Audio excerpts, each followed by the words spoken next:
Good evening, everyone. Welcome back to Fab Philippines and Missosology, exclusive live interview of the contestants of Misters of Filipinas 2021. This is your host, serving Black Widow, Hans Christian of Fab Philippines. But before we introduce our final batch of delegates, let us all welcome my co-host from Missosology, Drew. Hi. Hi, Ans, and thank you for that Hi. wonderful Yes. introduction. Yes, bet mo ba yung It ano ko feels, ngayon? para tayong complete opposite niyo, no? Nga.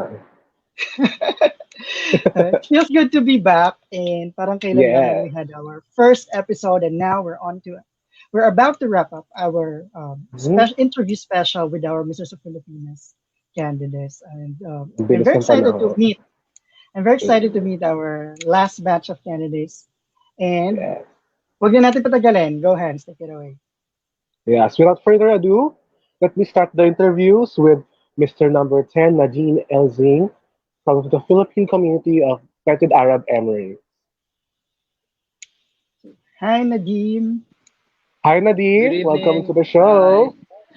How are Thank you you? po. I'm all good. Thank you so much. Hmm. So, let's start the questions already. So, can you please introduce yourself to our viewers? So my name is Nadim Zain, 23 years old, standing 5'11", representing Philippine Community of United Arab Emirates. I was born and raised in UAE. I lived there for 18 years. I came here to continue my education and build a new life. I just graduated from LPU Cavite as a Bachelor of Science in International Travel and Tourism. Sorry, International Tourism Management. Thank you. Wow. And so, you said you were born and raised there, right? So, what Yes, Filipino values have you adopted? Filipino values. Actually, I was adopting it since when I'm in UAE. It was so important for my mother to know the culture of Filipinos because when I step in the Philippines, I have the ability to communicate with other people here in the Philippines. So it wasn't that much hard for me to adjust. Okay. So, can you share with us about your advocacy? Elaborate your advocacy My for us. yes, my advocacy is all about unity and cultural. So it's like learn from other culture to gain your respect from them. We can't gain respect without being in the same shoe, right? At the same time, it unites us, makes us more stronger being one, right? Yeah, definitely agree with that. So, what do you hope to gain by entering this pageant, Nabil? Gaining this pageant will give me the ability that I made it. It's like I'll just say I made it.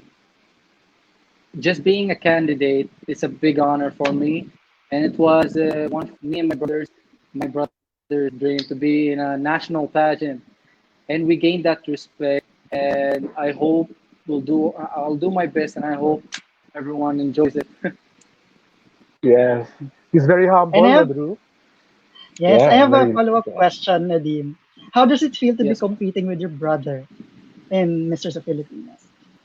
honestly, it's not my first time competing against him. This may be my third Uh-huh. time. Wow. Yeah, and it's not all about the competition. It's all about like enjoying it and the experience that we're having it together. Win or lose, we have the brotherhood, the candidates, the experience, the enjoyment. That's all. That's all. That's all. It's all about. Yeah, it's all about just enjoying it. Mhm. Have the fun out of it.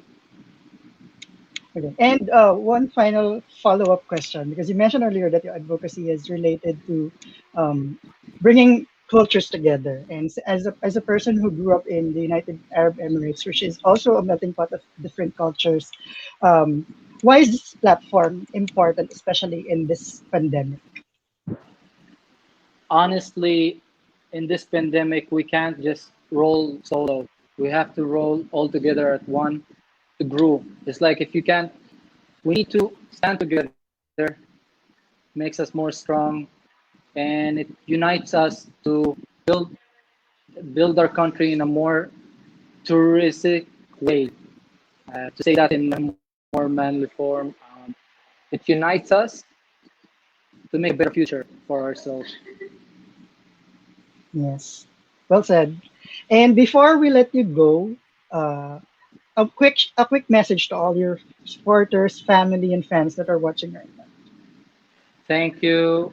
Thank you for, first of all, thank you too for this wonderful interview. It's an honor being here. And thank you for all the supporters who supporting me and all the candidates. And thank you for the organizations that held this wonderful, also wonderful events. We're going to have a lot of fun. We heard a lot about the Negros Oriental. Has this wonderful waterfalls. Can't wait for that to enjoy it and meet all the candidates. And hope I'll do my best and hope for the best. Yeah. Thank you. Yeah. Thank you Yes. too, Once again, Nadine. thank you, Nadeem, for joining us, and we'll be seeing you once again later. So just chill out at Yes. the back. See you All later. Thank right. you. Thank you. Thank you, guys. So that was Mr. Filipino Community of UAE, Nadeem Ozain. Yes.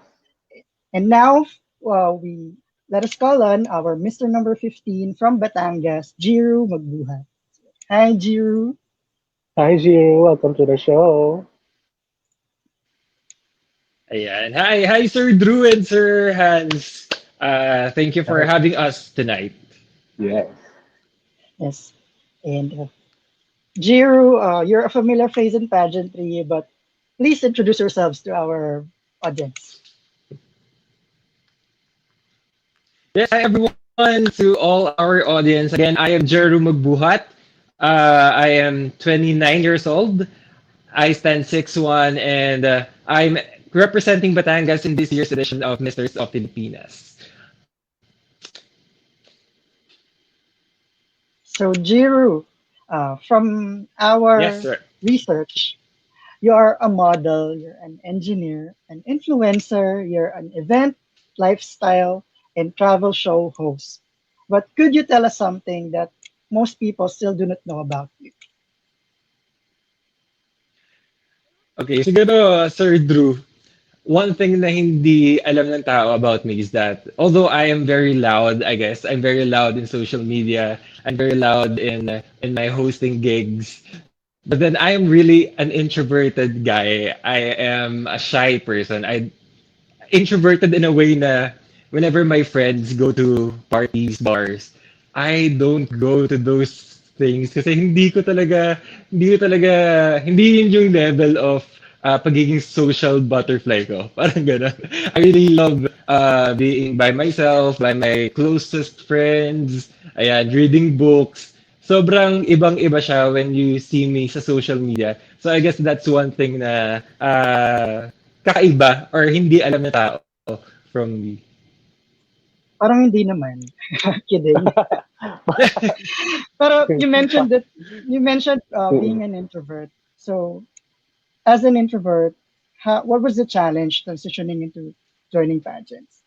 Because when you're in a pageant, you're exposed to a lot of people. You're expected to deliver. So, what was the challenge? Sobrang challenging, Sir Drew, yung experience. Although siguro ngayon, it comes across na medyo confident na. But then, during my first struggles sa pageantry, way back 2018, in Hannah's World Tourism, sobrang kinakabahan ako.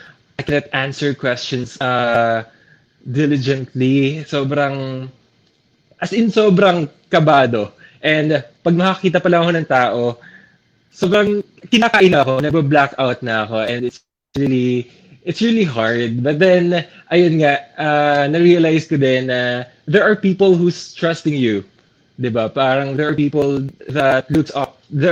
looking up to you.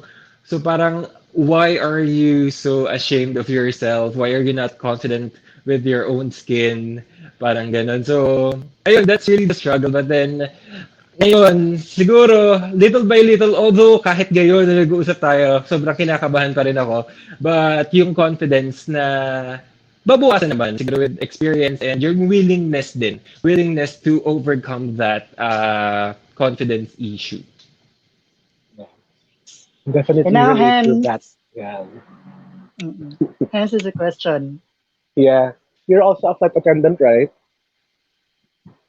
Yeah. So how do you Former manage your flight schedule? attendant, but Former I flight hope to be attendant. back. Yeah. Yeah. So since being a flight attendant is a very hectic yung schedule, no? So how did it help you with this joining Misters of Filipinas when it comes to managing your time?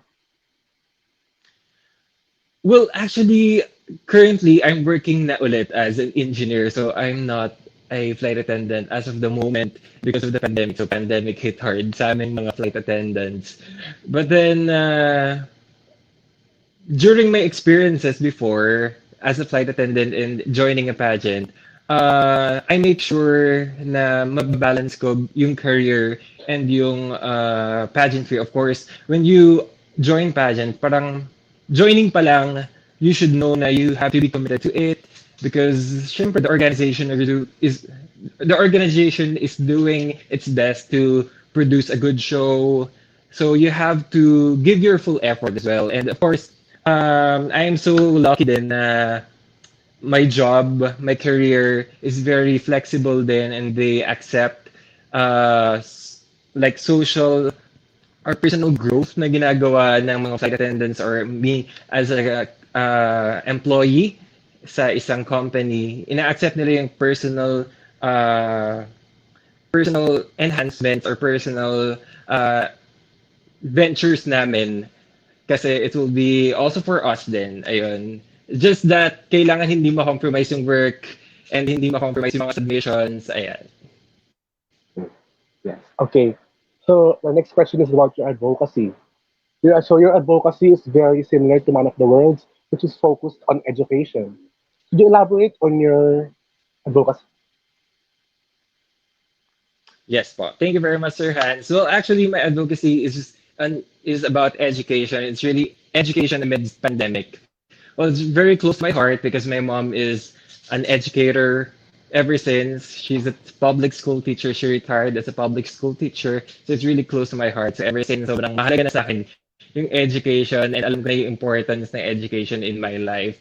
Lalo na I've experienced na ayan, mawala ng trabaho as a flight attendant. And education really played a good part kasi without it, wala akong pupuntahang madali. Hindi ako makakabalik or hindi ako makaka-land ng job agad. And I am so lucky, I guess. And ayun nga, education amidst pandemic, yung school closures here in the Philippines are again worldwide really impacted many youth or many people, many students. And mostly ang na-impact is yung nasa vulnerable side of our community, which are the uh, students from the low-income family or the single-parent family, indigenous students, or may indigenous background, refugee, what else, and special education, yung mga nasa special education.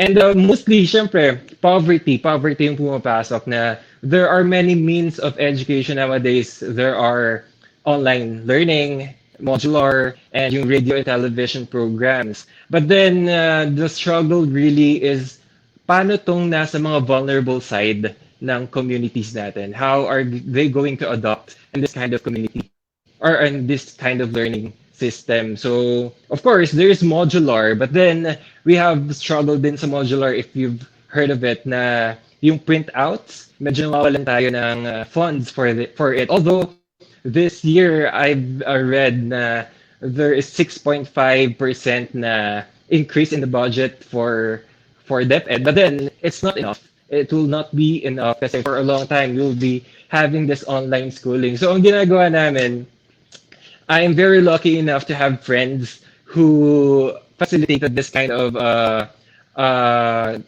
generous giving sa mga small communities or sa mga underprivileged communities, whereas every part of our salaries, 15 to 30, we're giving a part of it to pay for Wi-Fi or internet for underprivileged community. Medyo maliit pa lang.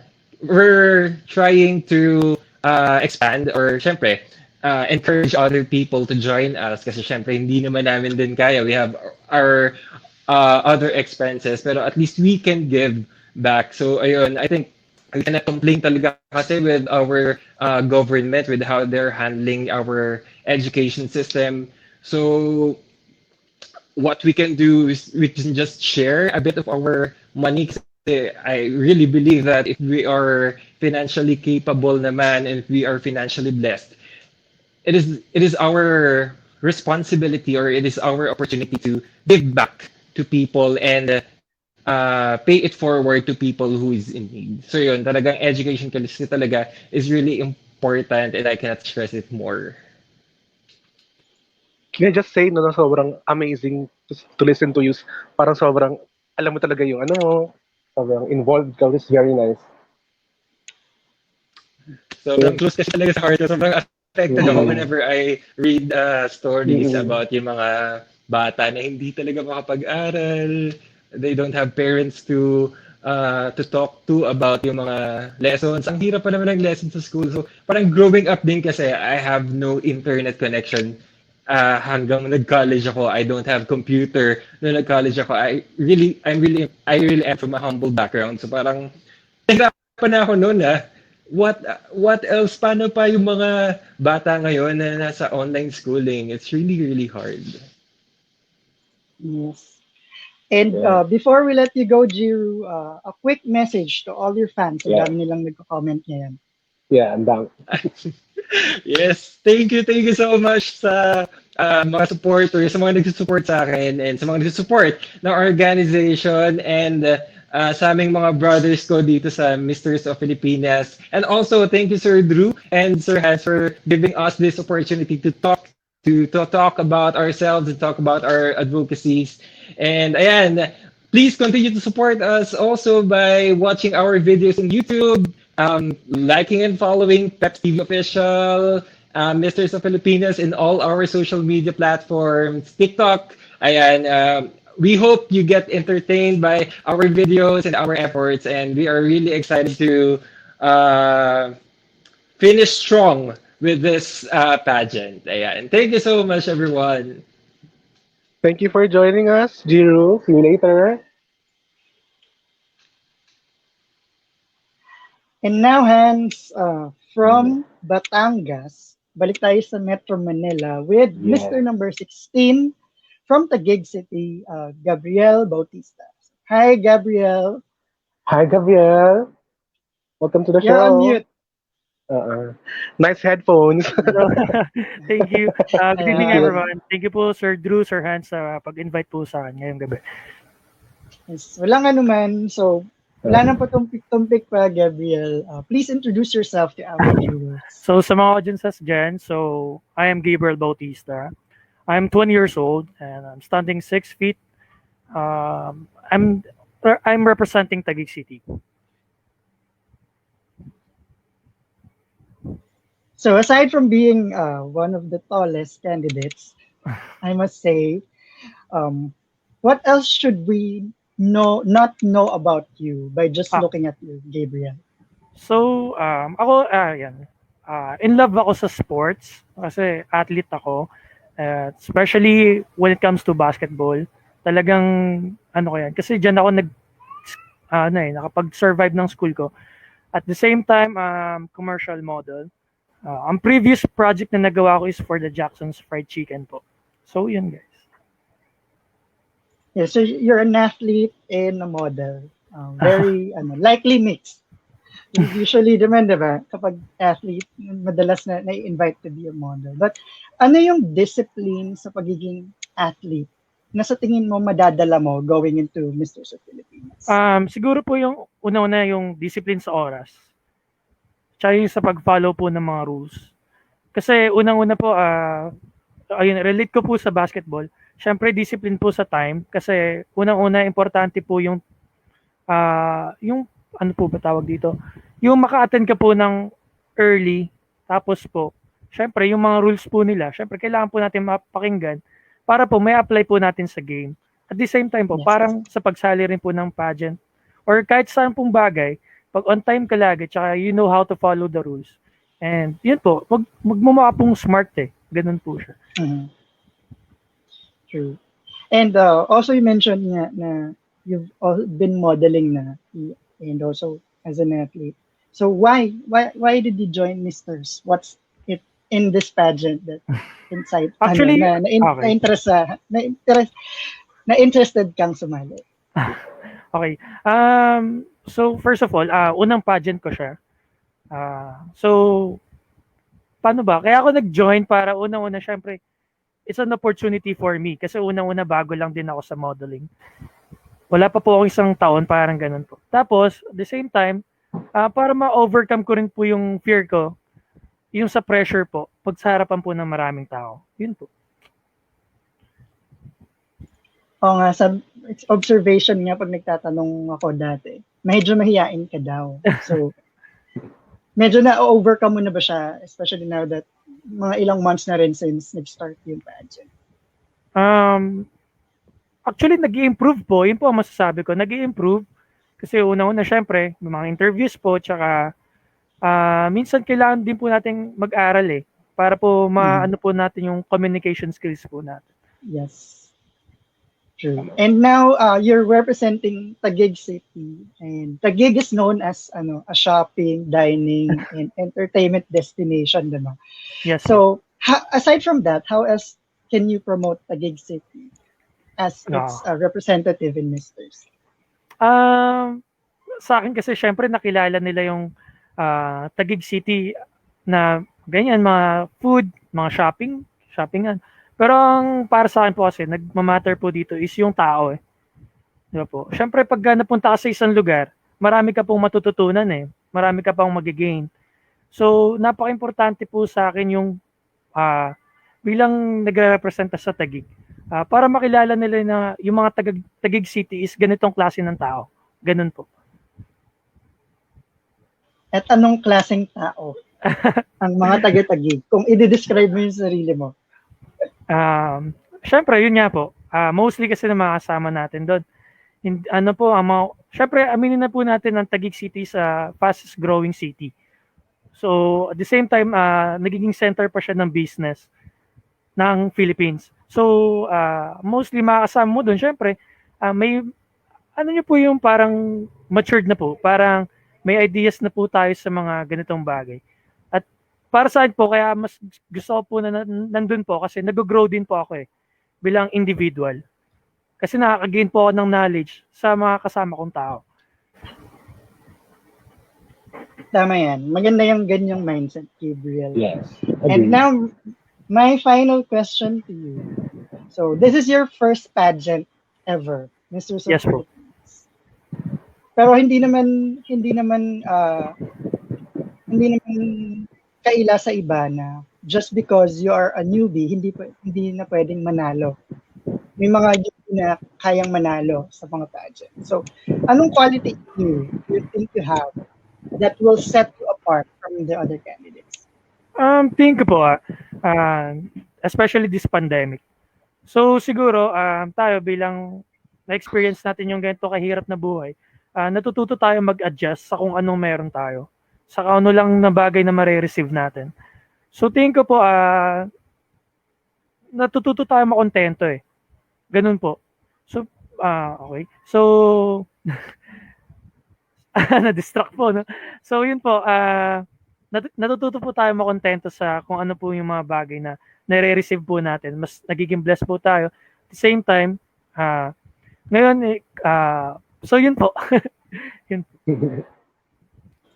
And now, before we let you go, Gabriel, a message to all your fans, family, and supporters na nanonood ngayon. Okay. So, sa mga fans po na nanonood po dyan, please support niyo po kami.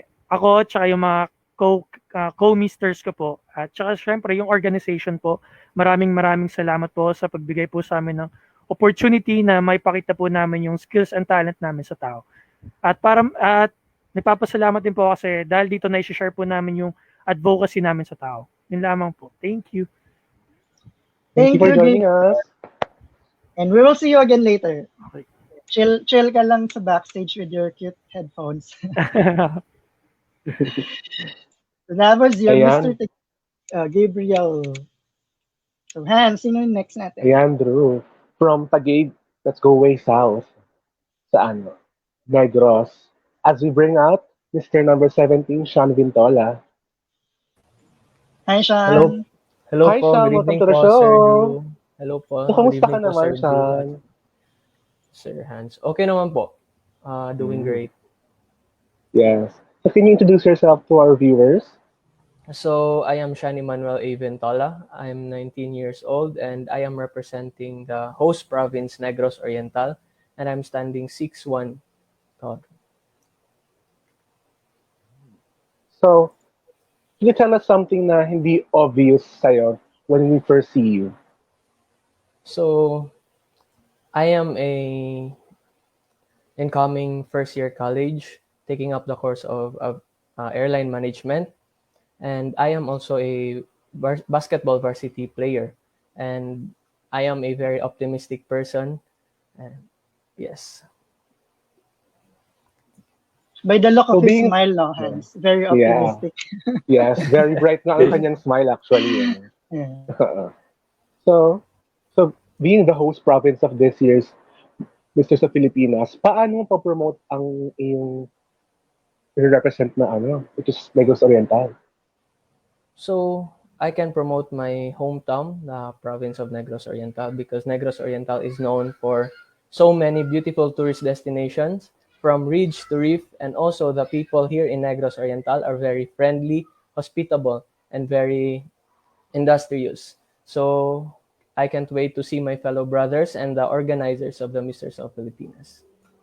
Yeah. I've been to Negros when they hosted Man of the World, the first Man of the World.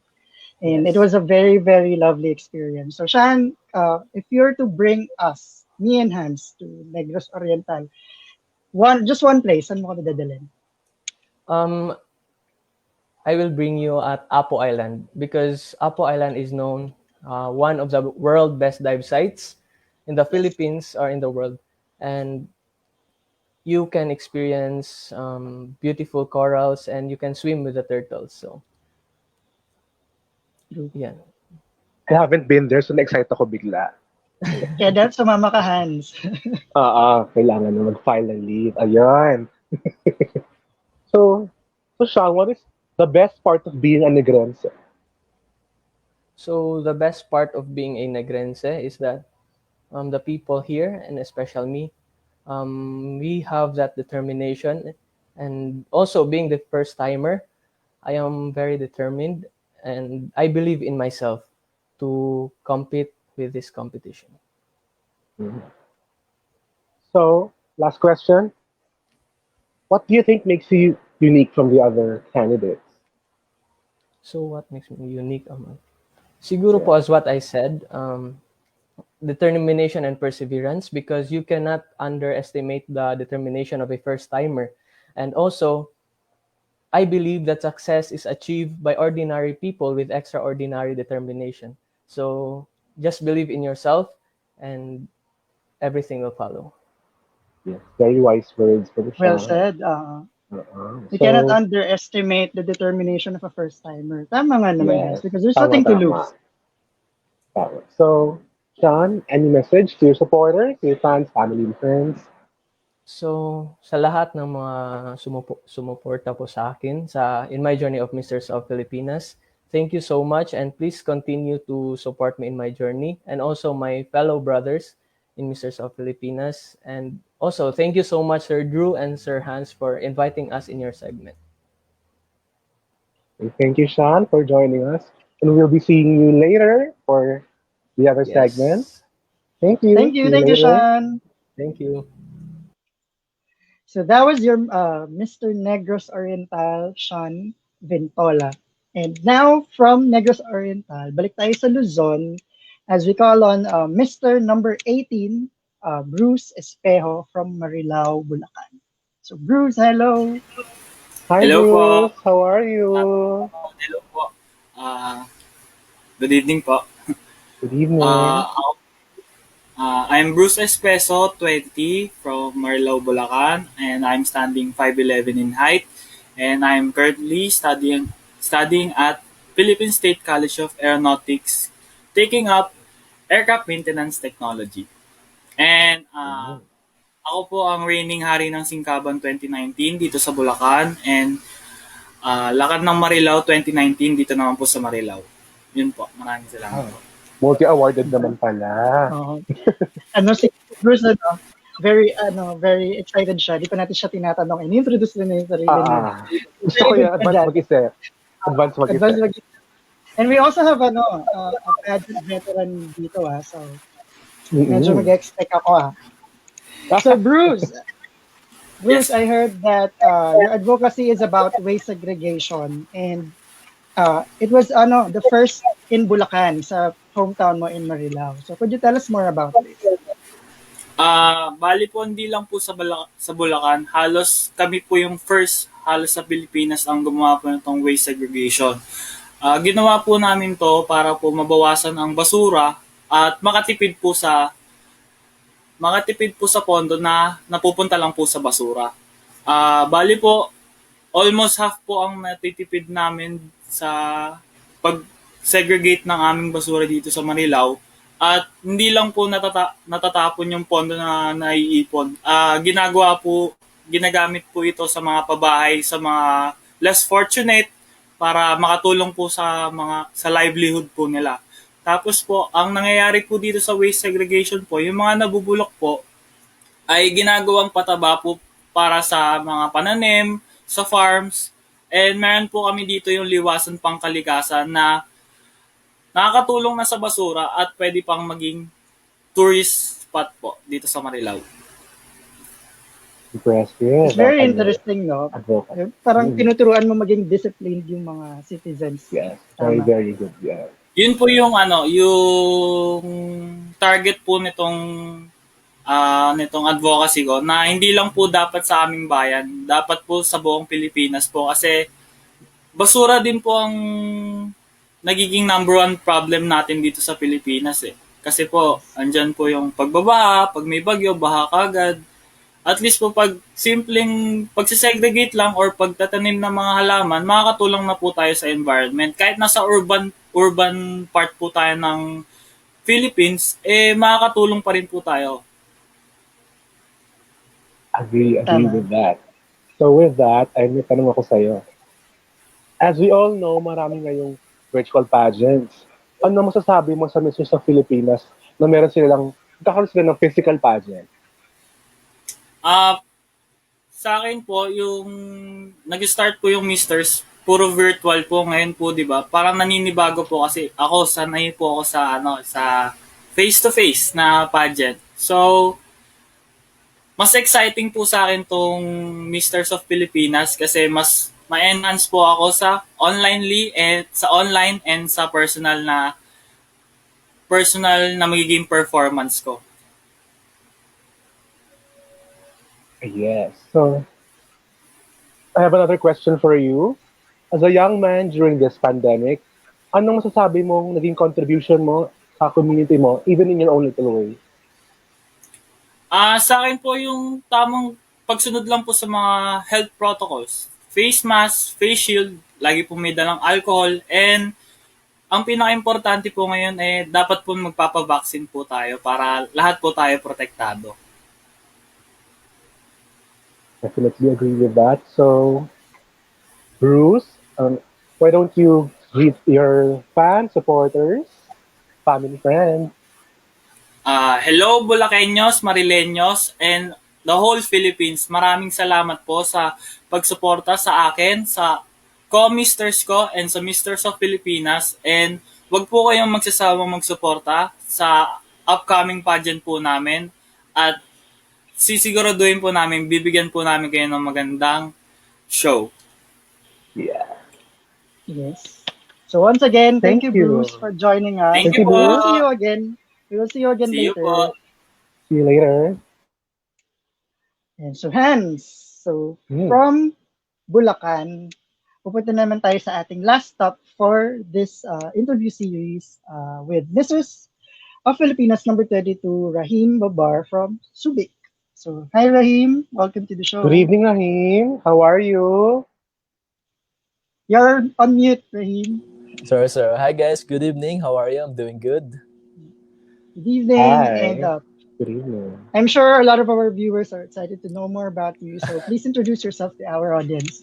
Hello guys, good evening. My name is Prince Ryan Babar. I'm 24 years old and nakapagtapos po ako ng electrical engineering and I'm representing Subic Zambales. So Rahim, I know that you are an entrepreneur and you also graduated with a degree in electrical engineering. But if there's one thing that we would not know about you by just looking at you, what it is?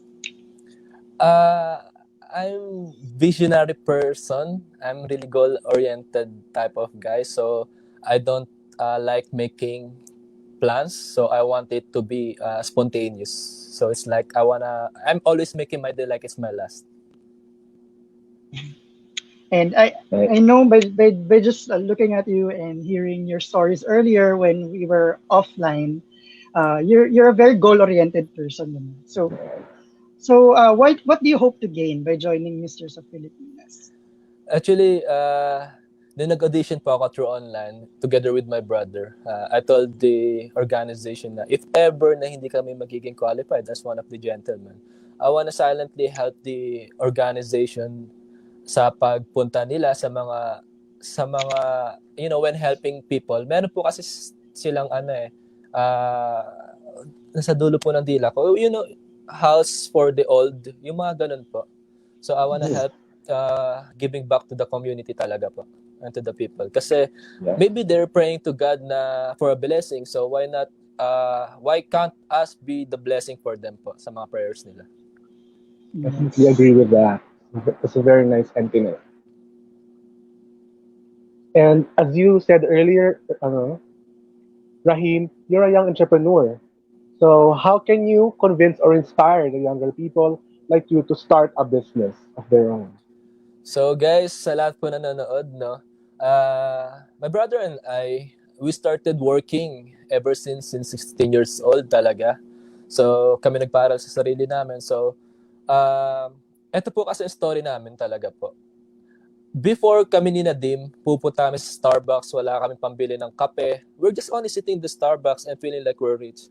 So we keep looking around the corners na we're seeing people na have the capacity to get something or they have the nice car. So we keep asking ourselves na, why can't we be that guy? Why can't I have that kind of life?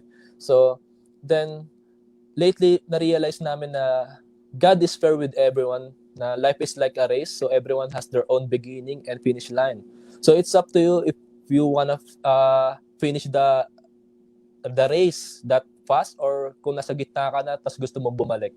So guys, whatever you do today in present po is magre-reflect sa future niyo. So be mindful and be smart on your daily lifestyle. So kailangan niyo talaga maging matalino sa buhay. I agree. Very That was wise very ka, no? Very inspiring. mature. Yes, inspiring. Si Rahim. The kanyang story. And I can sense you're a really motivated person. So what keeps you motivated to keep on going? Sorry? What keeps you motivated? My family. Last year, pandemic has been really tough for everyone. So I was a fresh graduate that time. So I saw my mother begging on her knees kasi nga 2 years kami din nakapagbayad ng rent. So as a guy in the house, I'm really guilty. I was sad na why can't I provide? Why can't I do something for my family? So yun yung naging deepest why ko kung bakit ako kumakayod, kung bakit ako nagsumikap, just to provide the food on our table and shelter for my family. So yun po talaga pinanghuhugutan ko ng lakas. And I asked this also to your brother earlier. And he mentioned that this is not the first time that you're competing. Yes. So if there's something that your brother has taught you, what na you apply in your daily life, what would it be? Nadim is an outgoing person. He has a great personality, na kahit sobrang hirap ng buhay, kahit super tough, he always smile at his problems. So I learned so many things from Nadim na whatever happens to your life, just smile back. Then you can rest, but you have to get back and face all the challenges in life because it will make you a man. So yun po. Yes. And my final question to you, Rahim. what is one thing, one quality that you have that you think will make you win? All the candidates brothers whom I'm competing right now, I believe na they're all good looking and confident. So I do believe everyone po talaga can be the winner. But at the end of the day, there will be only one crown for 30 gentlemen.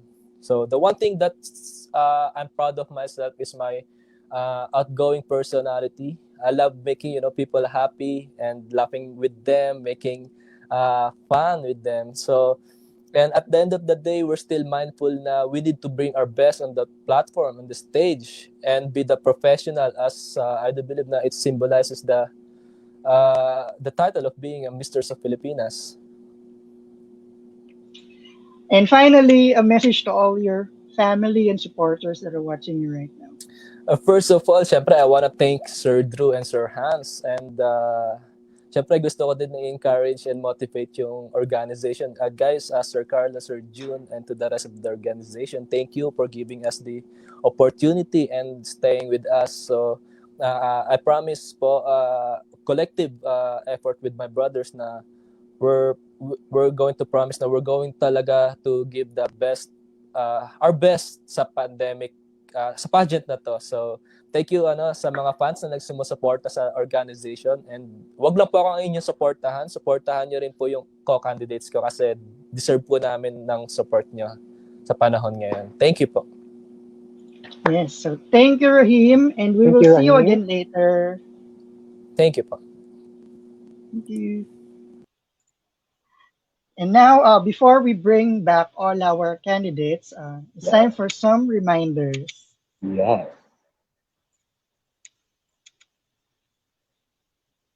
This show is brought to you by Bethlehem, the House of Bread. Each bread and every food item served at Bethlehem is prepared in a traditional way, ensuring the authenticity of the products. Dishes are served upon orders and made fresh on the table, with quality and as top priority. Various ingredients used for the different artisan breads and food items are sourced out overseas, mainly from India and Mexico, where herbs and spices abound. Every Sunday at the weekend market in Legazpi, Makati City, Bethlehem goodies are put on display and for sale. For those who have desires for exotic flavors and healthy options, Bethlehem delivers around Metro Manila to satisfy your cravings. You can place your orders through 0977-851-5711 and pay via GCash and have them picked up by either Lalamove or Grab. Thank you, Bethlehem. Once again, thank you, Bethlehem, for Thank you, our Bethlehem. lovely, lovely, and yummy breads. Yes.